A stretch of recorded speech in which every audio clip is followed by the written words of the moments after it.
right, we'll wait another minute or two, see who else shows up.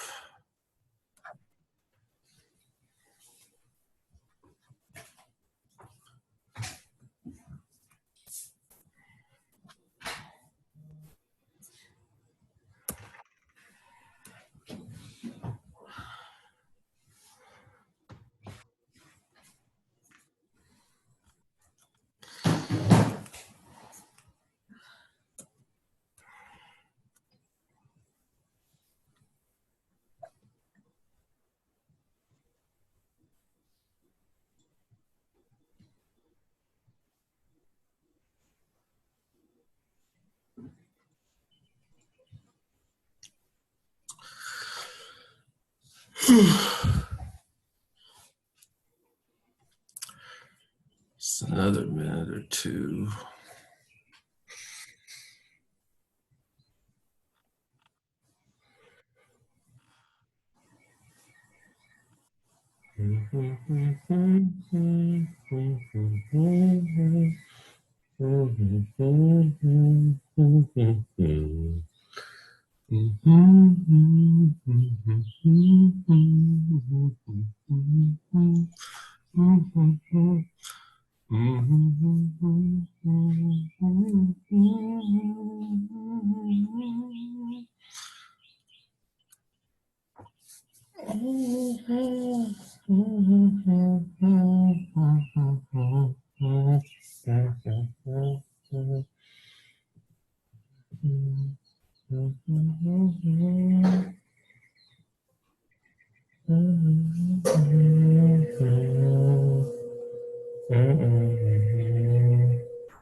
All right, let's get started. So last time, what we were discussing was distributed Bragg reflectors. And what I forgot to mention is that the reason why they're called Bragg reflectors is because they come from the theory of Bragg diffraction. So if you have diffraction of waves from a crystal, then that's called Bragg scattering or Bragg diffraction. It was discovered at the beginning of the 20th century by the Bragg family. It's actually a father and son physicist duo. And this is just the one-dimensional analog of that. So it's often called a distributed Bragg reflector because it's Bragg from a periodic system, and distributed just because you get reflection off of many layers.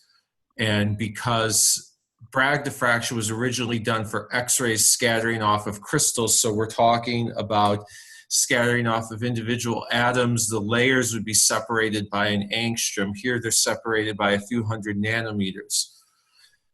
So that's a distributed Bragg reflector. And like I said, it can give you very strong reflection at or near a specified wavelength if all of the layers are lambda over 4.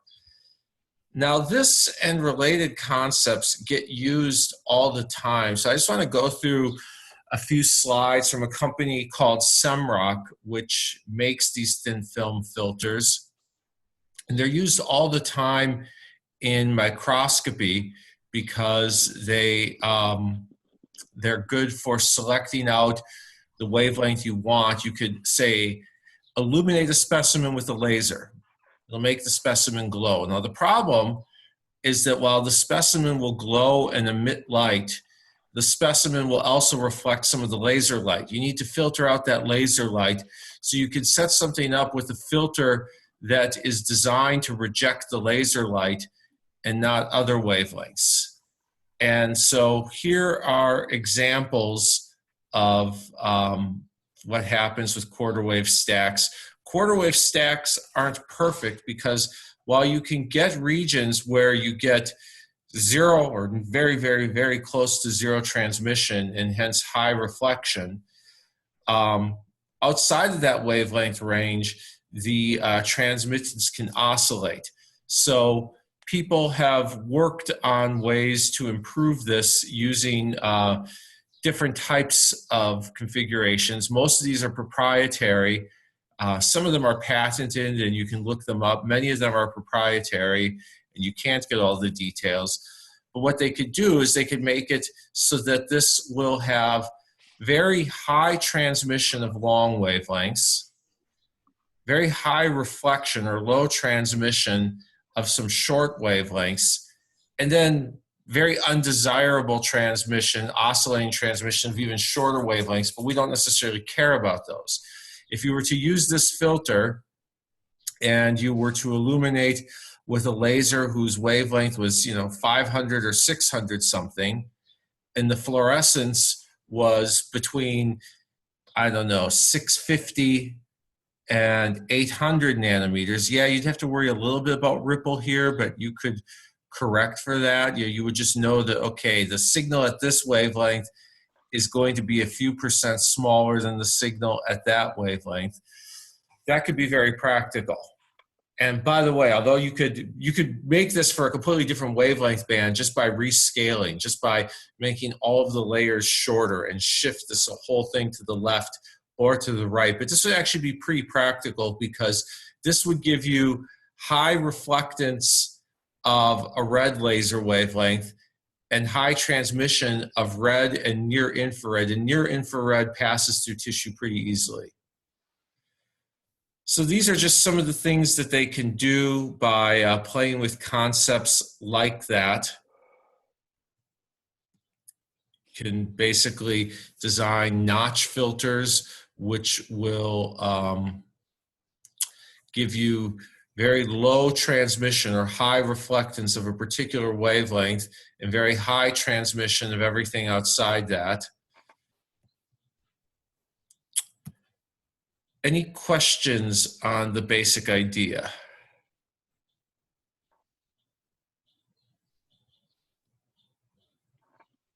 One fun thing to do is to make a quarter wave stack here and a quarter wave stack here, and then in the middle, one layer that's not a quarter wavelength.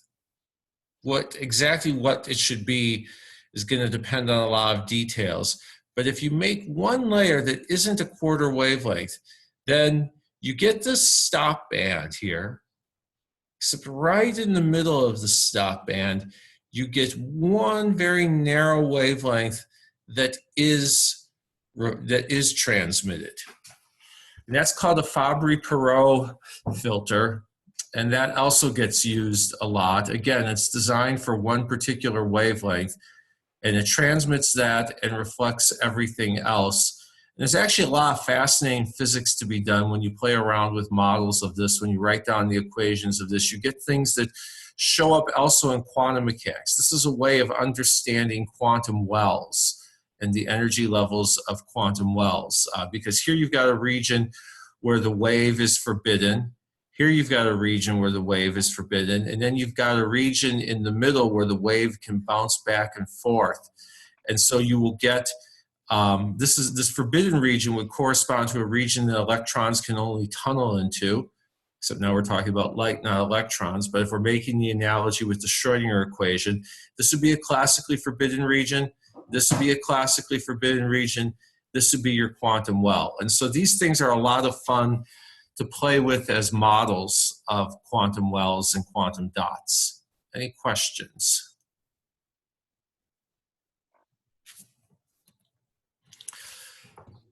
All right, then let's switch gears back to these lecture notes. Now, on the homework, I had you deal with a different case. We had been doing the transverse electric waves, where the electric field would be coming out of the page. So the electric field would be transverse to the plane that contains the incident and transmitted and reflected waves. And on the homework, I had you consider TM waves, where it's the magnetic field that's coming out of the page. And the boundary conditions are slightly different. You still need the B field to be continuous, but it's not the derivative of the B field that's continuous. It's 1 over n squared times the derivative of the B field, that's continuous. And you should have found that if tan theta 1 is n2 over n1, then what you get is perfect transmission. And that actually has some nice applications. We could make another distributed Bragg mirror. We could again do lambda over 4, except that it would not be a quarter of, it would be lambda over 4 cosine theta, because it's coming in at an angle. And so we need the corresponding, we wind up having a narrower layer because we've got, sorry, a wider layer because the component of the k vector is smaller since it's coming in at an angle. But still, the basic principle would be quarter wave, quarter wave, quarter wave.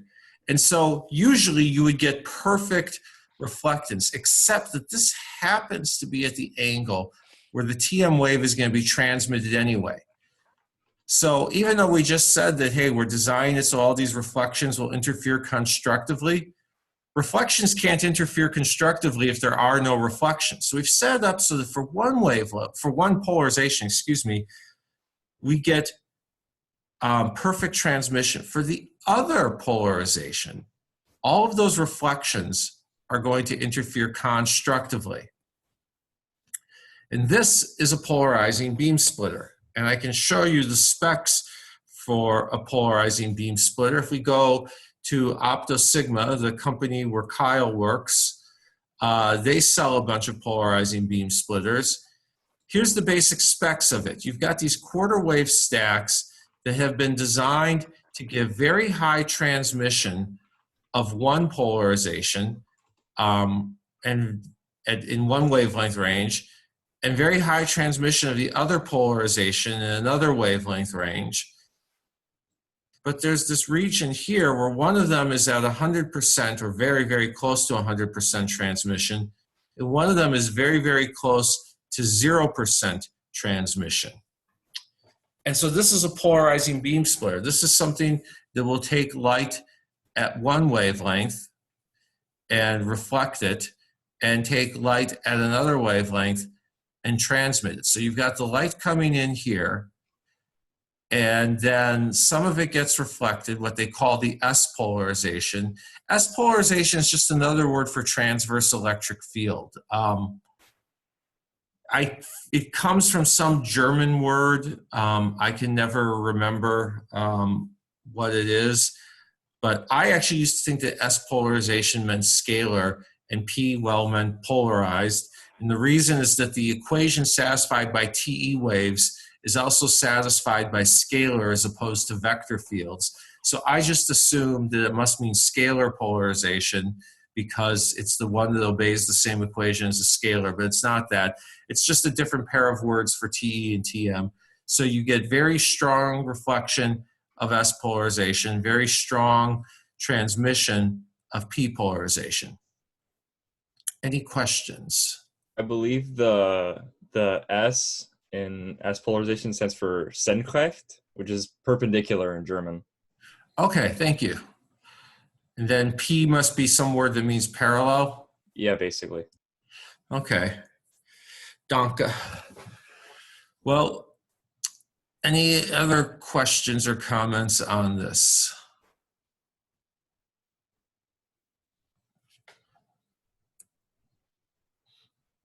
One place where this shows up is in tests of quantum mechanics. Let's say we've got an atom that's been set up so that it's going to emit 2 photons. And those 2 photons are going to have, well, we can set it up however we want. We could set it up so that both of them will have both of them will have the same polarization, or both of them, or they'll have opposite polarizations. And which way it happens all depends on what transition you use, and so what kind of conservation laws have to be satisfied. Basically, if it's emitting 2 photons and going to a state that has the same angular momentum as the state that it started off in, then because there's no change in the angular momentum of the photon, sorry, of the atom or molecule, then the angular momenta of the photons have to add to 0, and so they better be opposite each other. Whereas if there is a change in angular momentum, then the system has to have a net angular momentum, so they have to be parallel. I'm oversimplifying it, but that's the idea that you would use to analyze it. And so if they're correlated, then you'll either get 2 TM photons or 2 TE photons. And just testing that wouldn't exactly be groundbreaking. But it turns out that if instead of measuring whether or not these 2 photons were TE or TM, we were to measure one of them along, say, the X or Y axes, so that you're figuring out TE versus TM, and the other one at an axis that's tilted at some angle. And then we look for the correlation between these 2 signals. It turns out that you can test something called the Bell inequalities. The Bell inequalities were formulated in the 60s by someone who wanted to ask, is quantum mechanics all that there is? Or is quantum mechanics as we know it sort of the end of subatomic physics? Because there was this big question, does the system have a true state? Is there some objective physical reality? You know, quantum mechanics says that we've got these smeared out probabilities, but what if those smeared out probabilities just reflect the fact that we don't know everything that there is to know about the system? We've got a theory that can only deal in averages because there's some level of detail that we aren't yet studying, but there's some objective underlying reality to it. And so he asked, what if these photons really do have a definite polarization? Okay, there really is some objective truth.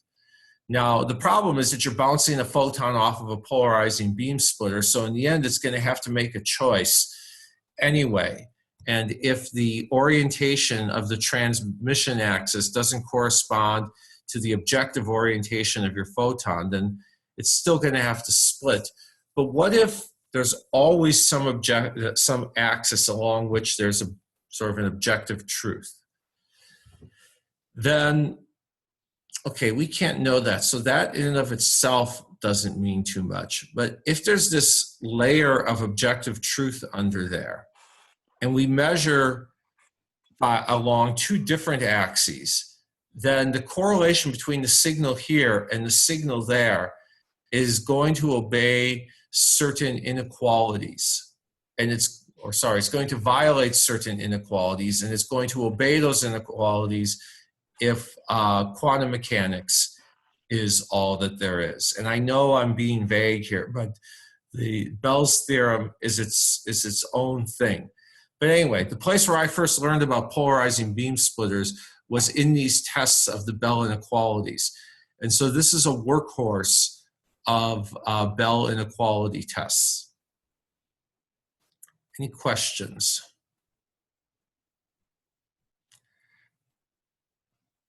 When I look at what I've got on the schedule for the next 2 weeks, I don't think we're going to need 3 lectures for diffraction grading. So I think that in the second to last week, we're going to have a little bit of extra time. I might spend that time talking more about photons, in which case I would discuss shot noise and then maybe also go a little more into the Bell inequalities. All right, so let's talk about where that Brewster angle comes from. I mean, we just stated that, hey, there's this boundary condition. You satisfy the boundary condition, you get an equation. If you churn through some trig identities, tan theta 1 equals n2 over n1. But let's push on that a little bit further. Ultimately, the electric field of an EM wave is just making atoms oscillate like little dipole antennas. You've got a nucleus, you've got an electron. Obviously, there's usually more than one electron, but there may be only a couple of valence electrons that are in resonance with this field. And so that enables us to simplify a lot of things. So you've got this oscillating dipole moment. And an oscillating dipole produces a field that looks like the field of an antenna. It swirls around like that, right? And this circulating field has 0 intensity along this axis. Now you may be thinking, is the field really zero? Well, if you're in the near field, meaning that you're within a wavelength or so of the atom, then yes, you will detect an electric field here. But that electric field decays very, very rapidly as you move in this direction. Whereas if you're along some other direction, even beyond the near field, you get a significantly non-zero electric field. So if I'm in this direction, I detect some electromagnetic radiation coming out from the dipole. If I'm in this direction, I detect a whole lot of electromagnetic radiation coming out. But if I'm in this direction or this direction, once I'm more than a wavelength away, I detect essentially nothing. All right? So the field is strongest along the equator. Now, if we've got TE light, well, the electric field is coming out of the page. So the dipole moments of these little polarized antennas are coming out of the page. So we're not going to see any light coming at us out of the page or into the page, but we're going to see light coming out around the equator. And the equator of this field lies in the equator of this dipole lies in the plane of the page. So we get light coming out in all directions around the plane of the page. And then your angle dependent reflectance just sort of depends on how those fields interfere with each other. Now let's go to TM. Now our dipole field, our dipole moment is in the page, not out of the page. And so there's a direction in which we get zero field. And over here, again, the field has changed direction because the wave has changed direction, so the E field has changed direction. You get reflected light when there's a discontinuity. You get reflected light when the dipole fields here have a different strength and orientation than the dipole fields here. Right? You get this reflection when there's a discontinuity. And if in the second medium, everything was set up so that the orientation of these dipoles corresponds to the direction of reflected light, well, these dipoles at the discontinuity can't radiate into this direction, the direction that corresponds to the reflected light. And so we wind up getting no reflected field for a particular choice of direction. At any other direction, all bets are off.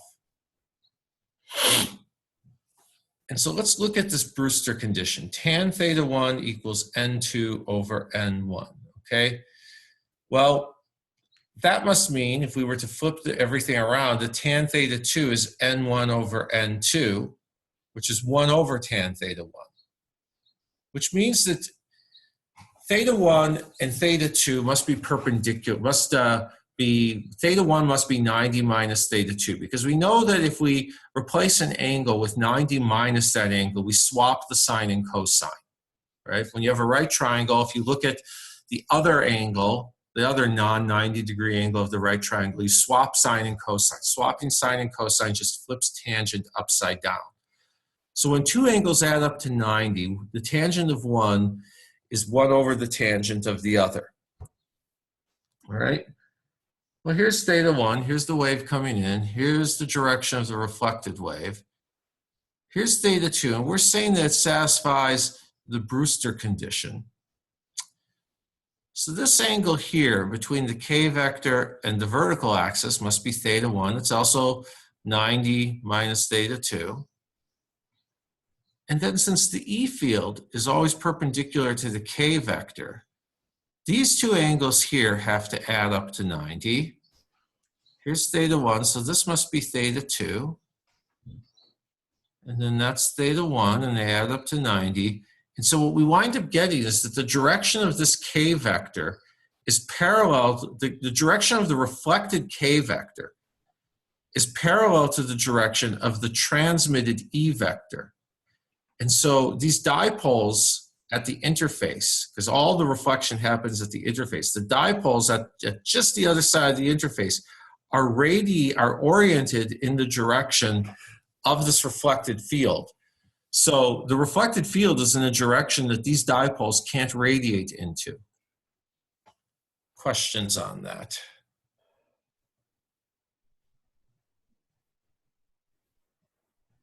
This is not going to be on a test.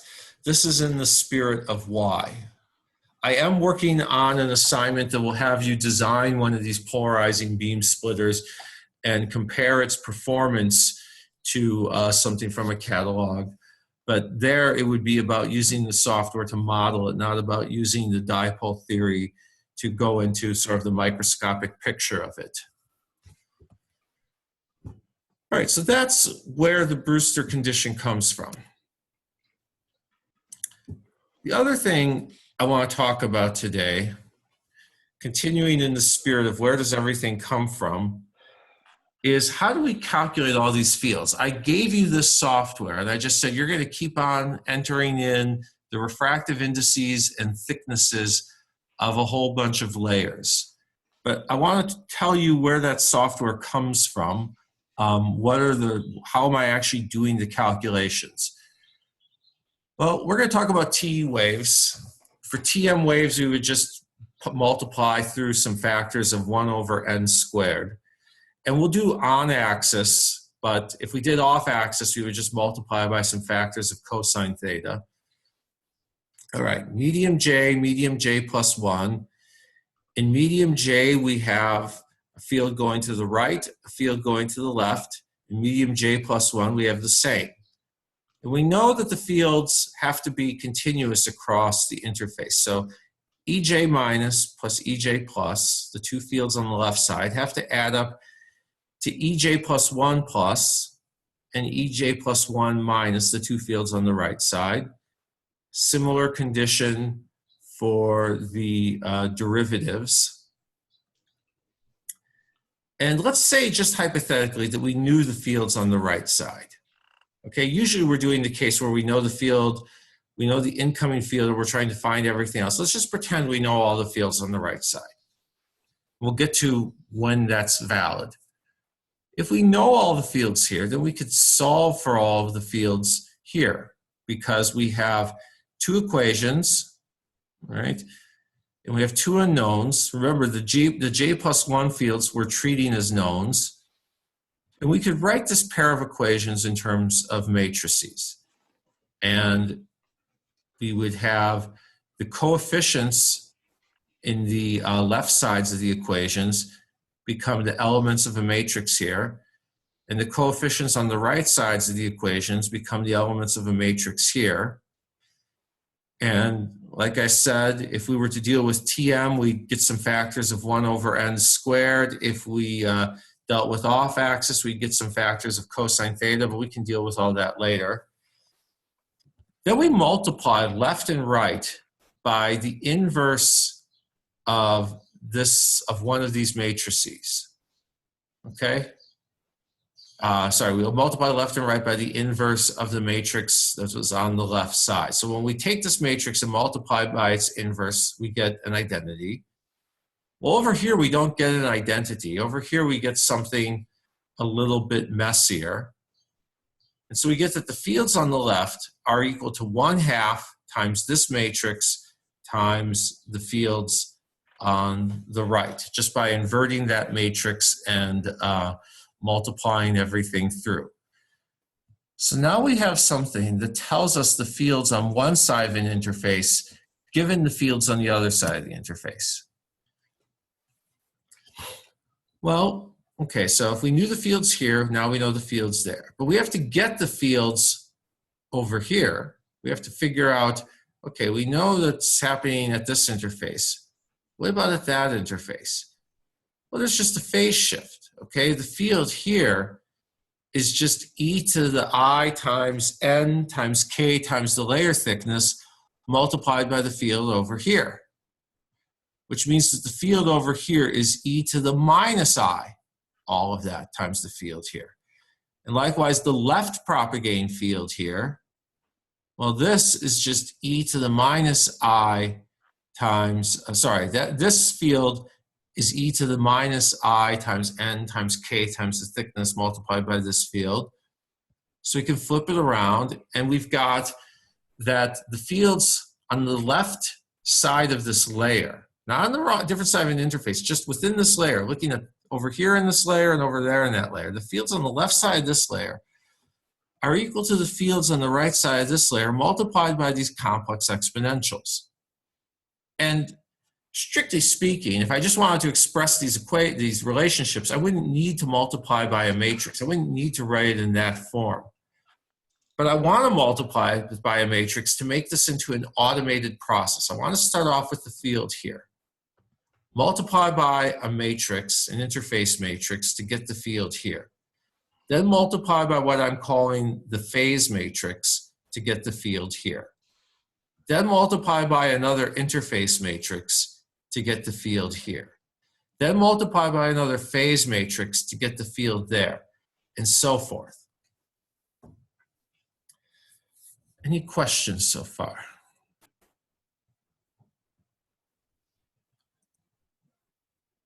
All right, so in a lot of experiments, we send in a field here, we get out a reflected field here, and we get out a transmitted field here.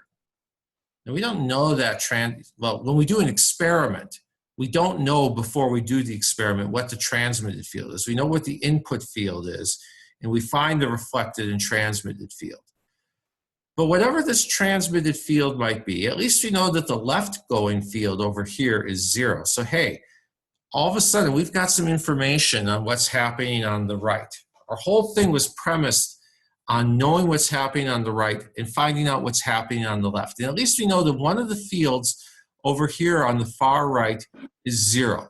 The other thing we know is we could treat this as 1. We could say, hey, let's just call this field 1. And then work backwards. If we've got 1 and 0, well, we find what the field would be over here, and then there, and then there, and then there, and keep on going, multiplying by lots and lots of matrices. And finally, what we would get is we get whatever the field is here and whatever the field is here. And if we do that, if we start off by saying that this field is 1, 0, these fields are 1 and 0, well, this must be 1 over the transmission. The right going field on the far left side must be 1 over the transmittance, because if we take this right going field on the far left side and multiply it by the transmittance, we have to get the right going field on the far right side. And then once we know what this field is, we know that this field is reflectance times the incoming field. So the incoming field is the field on the right divided by the transmittance, and the left going field is the incoming field multiplied by the reflectance. And so if we know this transmittance, now we have, if we know this matrix, we have a way of finding the transmittance and the reflectance. And that is what my code does. Questions?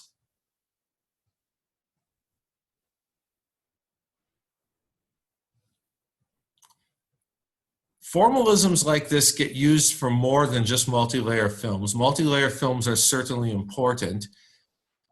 They get used for sometimes solving problems that aren't one-dimensional. Those problems are more elaborate, but you will see papers where people do that. I have seen people use formalisms like this not for quantum mechanics, for solving for not electric fields, but for electron wave functions in, say, a polymer, a chain molecule. You can use this to solve a lot of one-dimensional problems in quantum mechanics. And if you can use this to solve more than one-dimensional problems in optics, then you can use it again in quantum mechanics to solve higher dimensional problems. It's more common for one-dimensional problems, but there are plenty of important one-dimensional problems, multi-layer films, polymers. I have occasionally seen papers where geophysicists will look at the downward propagation of seismic waves through strata. What they'll say is that they'll approximate the Earth as being layered so that all of the interesting inhomogeneities are going downward. Now, of course, that's not really true. The Earth has plenty of interesting inhomogeneities in the lateral directions, but sometimes they can approximate that way. So I have seen people use these transfer matrix methods in geophysics. They're basically used any place where you deal with wave scattering. I've seen people use these to model neither electromagnetic waves, nor seismic waves, nor quantum waves, but vibrations of chains. And the reason why you would want to model vibrations of chains is that a whole lot of the energy in a solid is actually carried around as vibrations of atomic bonds. And so people will use it to model those. Those are called phonons because vibrations of atomic bonds are sound. And so they will model phonons with this transfer matrix formalism. Any questions at all?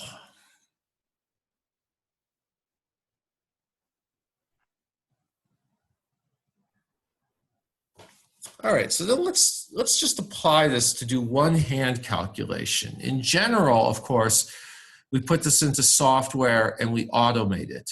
My Python program runs through very long loops, and in those very long loops, it just calculates one transfer matrix after another, and spits out transmittances and reflectances for whatever wavelengths, thicknesses, refractive indices, and angles you specify.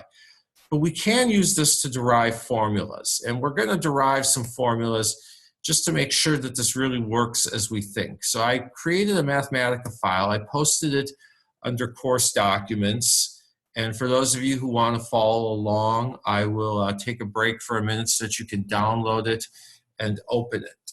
I'll be right back.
All right, so what we've got in this Mathematica file is definitions of the interface matrix and the phase matrix.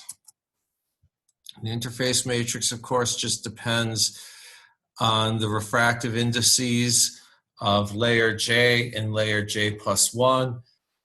And that phase is just n times k times the layer thickness, or if we are working off axis, there will be a factor of cosine theta in there. So let's apply it to a thin film. For a thin film, well, first we would take the field on the far right and go from index N3 to index N2. Then we would go through a phase matrix. Then, because we got to travel through the thickness of that film, then we would go across the interface from index N2 to index N1. And the result of all that will be this messy matrix. And we are going to multiply that by a column vector that has elements 1 and 0, because we want to figure out, okay, if the field on the far right was just purely right propagating, well, then the field on the left must be that matrix multiplied by this vector. So the field on the left has two components to it, and these two expressions still look like big messes. But we know that the top one is just 1 over the transmission. So we get this. And we know that the reflected one, the reflected field, well, that the bottom element is going to be the reflection coefficient over the transmission coefficient. It's still a big mess. But let's take that reflectance, which is some messy expression, and let's take the absolute value of that and square it. And then let's plot it. All right. So we're going to take the case of air on the left, glass on the right, and we're going to plot the reflected intensity versus the layer thickness. And we're going to play with the wavelength, and we're going to play with the index of the medium in between. Now, the first thing we should notice is that let's get this to let's get it so that we get perfect reflectance when our zero reflectance when our layer thickness is 100 nanometers. Looks like it's going to be, that minimum is very close to 100 nanometers. And when we play with this, we play with that intermediate index. Okay, so let's figure out what all of this means. We've got a wavelength of 490, a layer thickness of 100, and an index of 1.232. So if we put all of that together, 0.25, well, let's see here. So lambda over n, we're going to have 490 divided by 1.232. Lambda over n is 397.7. So if I were to then take 1/4 of that, I get 99.4 nanometers. And I'm doing all of this by eyeball right now. If I went from 800 to 200, we could do all of this with greater precision.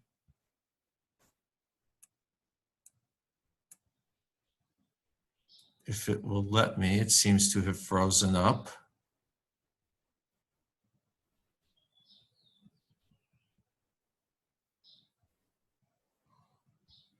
Continue waiting.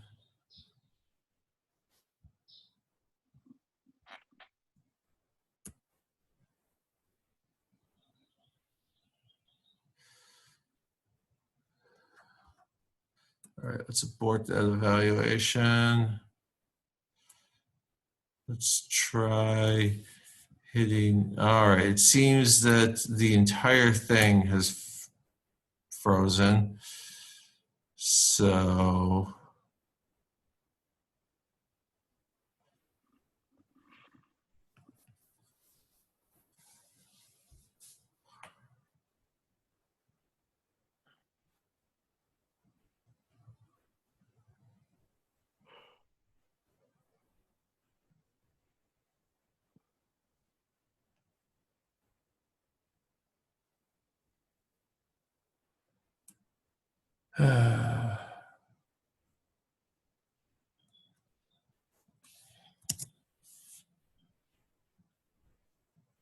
what on earth is going on here? Okay, this was working. I feel like Loki in the Avengers. This usually works.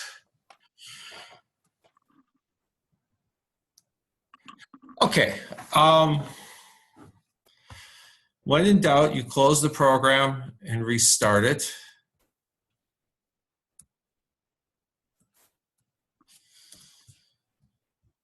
the single most effective method ever devised for debugging. So we will do that.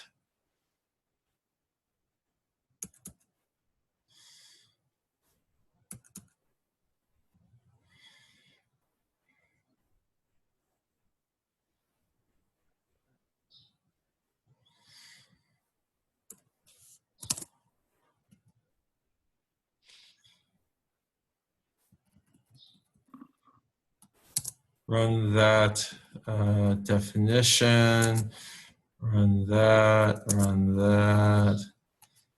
Some of these are unnecessary, but I'm running them anyway just to make sure that everything's working. This is the definition that really matters. This is the other definition.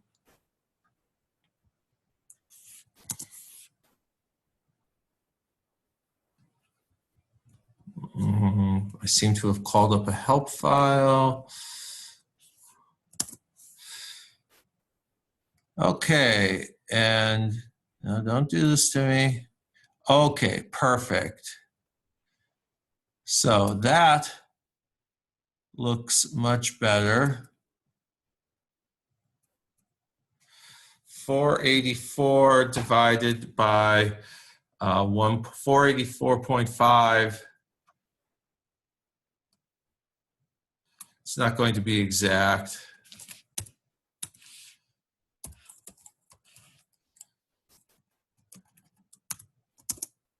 Yeah, so again, it's going to be at about a layer thickness of 100. So that right there is telling us that our intuition from our argument from before, that we need a quarter wave layer.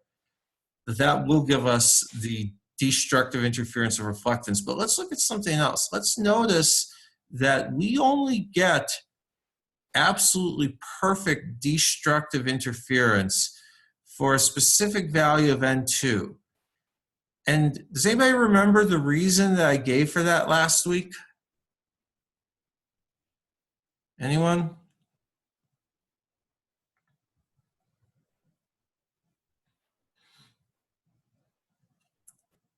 Well, it's one thing to have two reflectances from two different layers and for them to have the opposite sign. But if they only have the opposite sign but don't have equal magnitude, you're not going to get perfect cancellation. You're only going to get partial cancellation. And so we need to pick just the right value of N2 so that we get perfect cancellation. And that value of N2 that gives perfect cancellation looks to be very close to 1.215. So let's see what 1.215 squared is. 1.215 squared is pretty close to 1.5. And I'm doing all of this by eye. So let's, I specified a plot range of 0 to this expression, which I know corresponds to the peak reflectance. Let's change that plot range.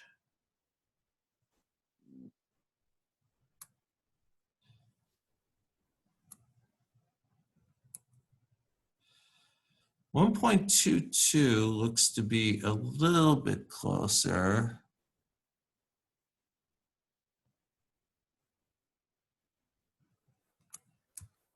Let's try 1.22 squared.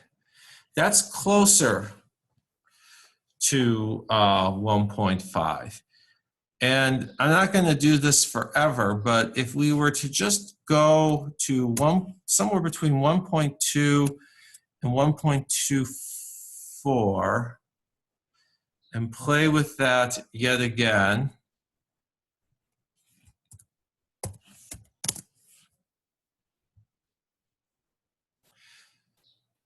Of course, we can never demonstrate this to an infinite number of decimal places, but we want to at least see if repeated steps get us closer to what we're hypothesizing to be the correct answer. 1.2256 gets us even closer to 1.5. So what that's telling us is that when the refractive index of the coating is the square root of the refractive index of the bulk medium, then the ratio of coating to air is the same as the ratio of glass to coating. And so then you're getting equal reflectance strength at each interface. Any questions?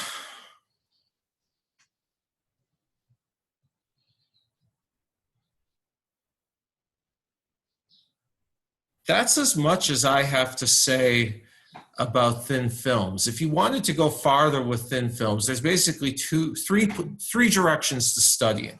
One, of course, would be to go deeper into the theory, and I can always recommend books on that. If somebody really likes thin films and wanted to do a senior project on them, I can recommend all sorts of directions to go with reading about the theory. Another direction to go would be to focus less on the theory and more on the code. We could talk about ways to improve the code that I've given you. We could talk about projects to do using that code, looking into more elaborate thin film designs and playing with them to see what happens when you change these layer thicknesses. If somebody wants to do a senior project on that, this is the time to register for senior projects. So talk to me after class and we can work on that. Remember that Kyle got his job based in part on doing a senior project on thin films. And whether you're interested in this or something else, one thing you should definitely think about is in the next year, if you still have another year, or in the past year, if you're ready to go on to the job market, think about the classes you've taken, the big projects you've done, and have something that you could give a 15-minute presentation on. Because I have found over the past few years that a lot of students, when they go into their job interviews, are being asked to come with a prepared presentation. It's not that they expect you to give a presentation on how to improve their company or how to do their product better. They want you to give a presentation on a project that you did, whether it's writing code or doing an experiment, and talk about the troubleshooting and show that you know how to present your results. And so, it could be the final project for this class. It could be a couple of closely related ZMAX assignments for this class. It could be one of your bigger projects in an upper division lab class. But you need to have a project to talk about in a technical job interview. If you wanted to do something with thin films, I'm happy to talk about that. The third direction you could go with thin films, which I would not be as good of an advisor for, is to learn about the material science. It's one thing to say, hey, if we have these refractive indices and these thicknesses, then we're going to get this reflectance spectrum. But then there's the question of, okay, well, how do we actually get these materials to deposit with the density needed to achieve that refractive index and to adhere with a nice smooth surface so that we really do get the good reflection? And that is its own thing. Frankly, that's harder than anything with the software calculations. It's also more specialized. But anyway, if you like playing with thin films, then talk to me and we'll come up with a thin film project to do for the next year as a senior project. As far as the rest of this semester in this class, next week we're going to talk about diffraction gratings. The basic idea of what a diffraction grating does could be explained in 5 minutes, but then calculating all of the non-ideal factors, all of the things that happen with a real diffraction grating and what that means for resolution, that'll take a week. Then the following week, we'll talk about photon optics. And then the last week of the semester, we'll talk about some biomedical applications. I don't have anything more to present today. I'll stay online for as long as people have questions about playing with the Python software, working on next week's project. Otherwise, have a good day.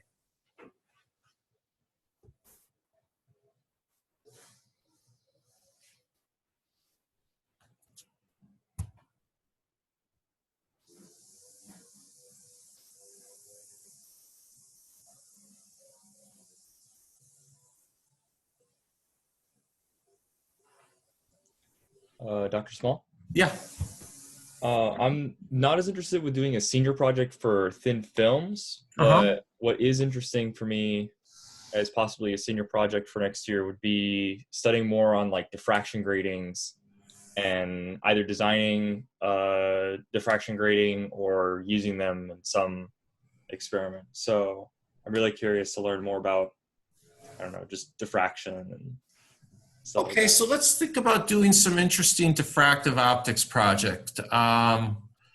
We could talk about diffraction from a phase grating. I mean, let me think here. I mean,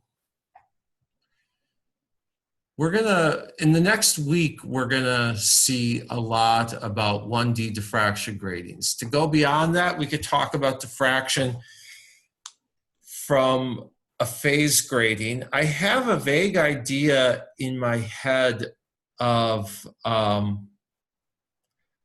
right, what I'm gonna do in class is talk about sort of conventional diffraction limited diffraction gratings, meaning that the feature sizes are proportional to the wavelength of light and inversely proportional to the number of elements in the grating.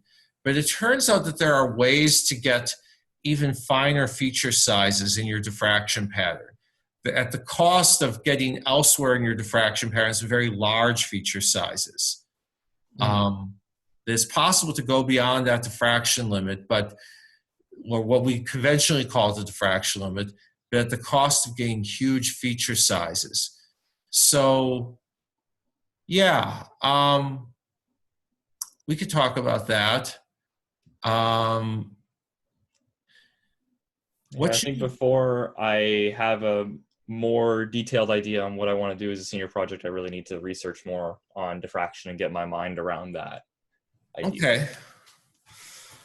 Okay.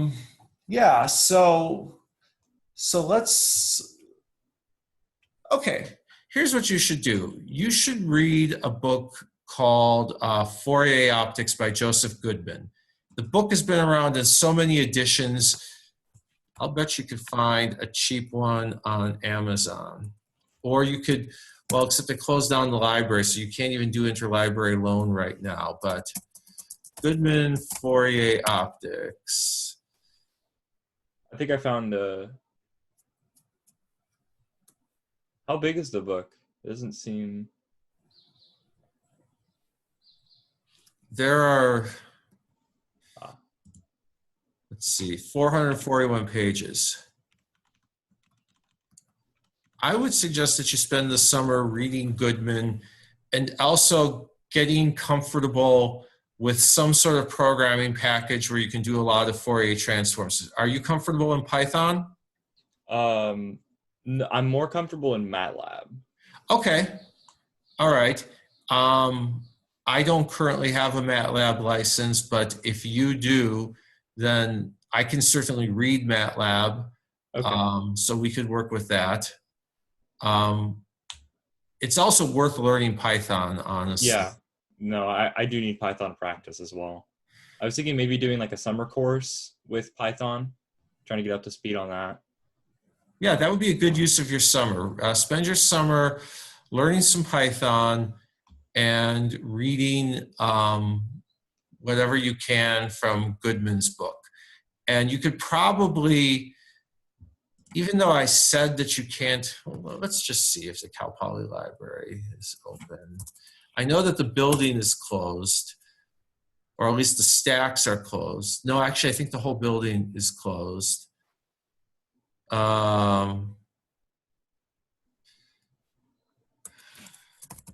Let's first see if it's in the building.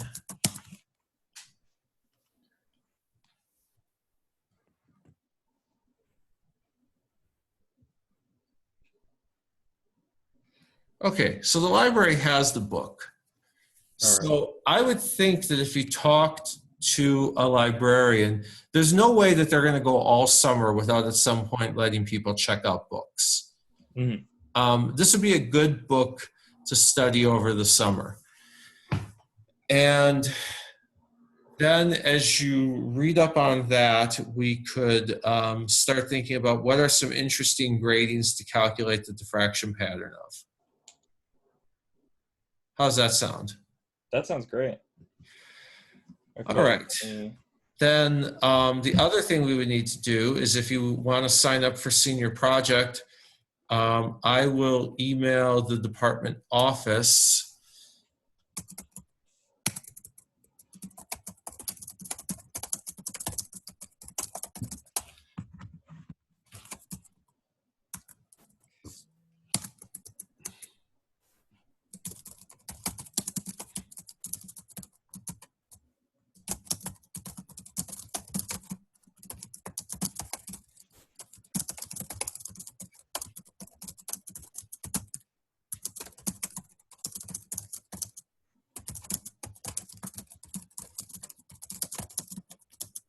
So it was Fourier, optics. Joseph Goodman, you said? Yep. Okay.